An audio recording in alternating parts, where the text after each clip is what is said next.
Hello everyone, welcome to Learning Curve Acres. I'm going to start off by apologizing for being kind of absent lately, but with the heat we've had, I just haven't been able to think straight, let alone put up a video. But I wanted to show you just quickly some of what's going on in the backyard.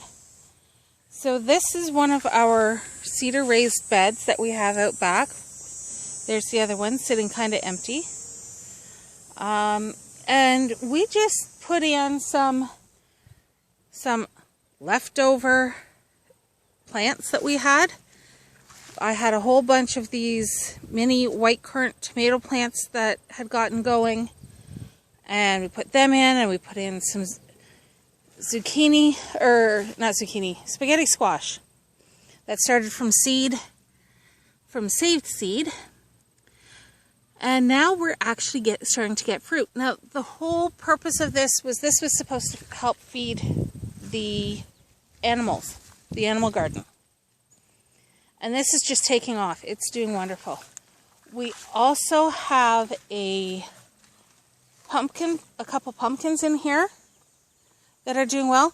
The small little, I had put a little, cabbage, that's what it was. A cabbage in here when I first planted all this. It's been completely smothered and died off. But we have these taking over, and it's looking absolutely gorgeous. And we had rain yesterday, which has been phenomenal because we've had quite the drought. Oops. There's the pumpkin. There's one of them. It's looking beautiful. Tiny, but beautiful. And, yeah, once we got the rain yesterday, a lot of this just really perked up and has looked fabulous. We have, as I said, these are the little yellow currant tomatoes, or white currant tomatoes, they're called. They're tiny yellow, very sweet, very low acid. So those... What we don't eat, we'll let the chickens have. And then we've got squash for the chickens and the bunnies. There's another beautiful squash that's coming along. But as I said, I wanted to do a garden. I had watched Julianne at Dirt Patch Heaven, and she does a lot of gardens, raised bed gardens, where she strictly feeds all her rabbits and everything from that. And I thought, what a wonderful idea. For a couple of cents, you know, maybe $1 or $2 in seeds, you're feeding your animals for the season. Well, the squash we like to use as a treat throughout the winter. But we didn't get this one done. It's not filled up. It was full, but it's composted itself right down. And it's filled itself with bindweed. Now, bindweed, our rabbits just absolutely love anyways, so I'm not worried about it. I've been harvesting this bindweed like crazy. And I'd swear the more I cut off one piece and 6 more grow back.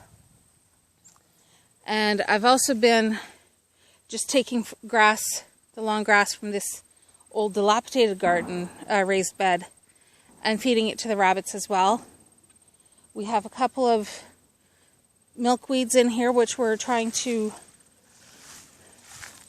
leave for whatever will eat them.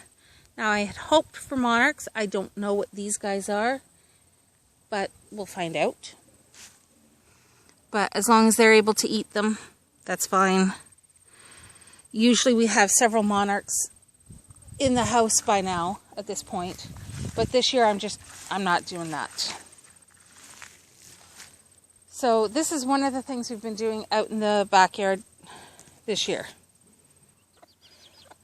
I don't know how well you can see these guys in the shade. This mama has hatched out a bunch of babies, though she only seems to have a few of them. Oh, they're hiding underneath the duck house. Smart little guys. And they're going after all the bugs and stuff that are under here. So we've had lots of little chickies hatch. Some have been rehomed. Some, like those roosters that have come up, That's one of this year's roosters, and there's another one there. They're going to go in the stew pot because, well, that's life. It can't be a rooster farm. But something else that's happened, and let's see if Mommy will let me show them off. We got some ducklings. Our girls decided to hatch them out. And they're so cute. I'm absolutely in love with them.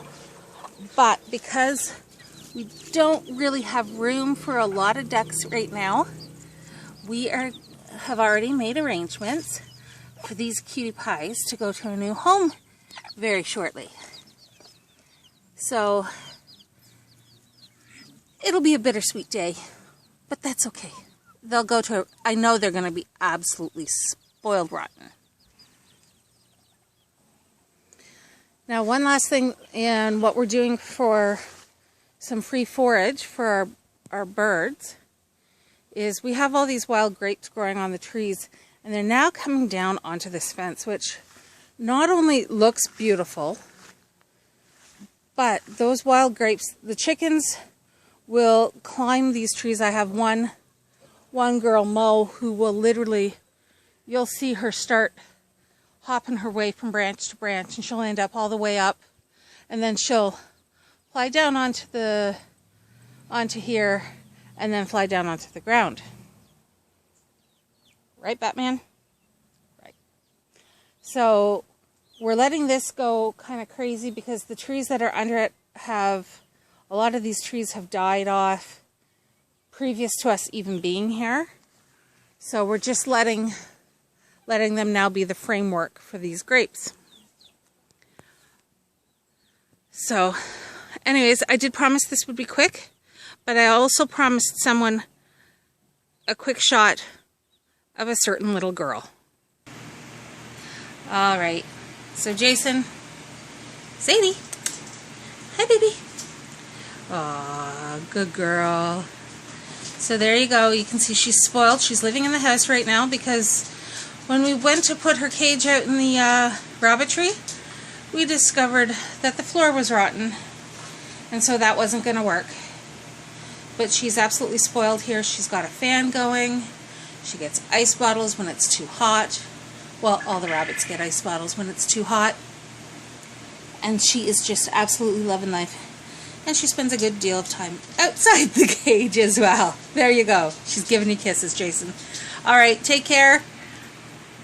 Hope everyone's having a wonderful long weekend and a very safe one. And we'll talk to you soon. Bye-bye.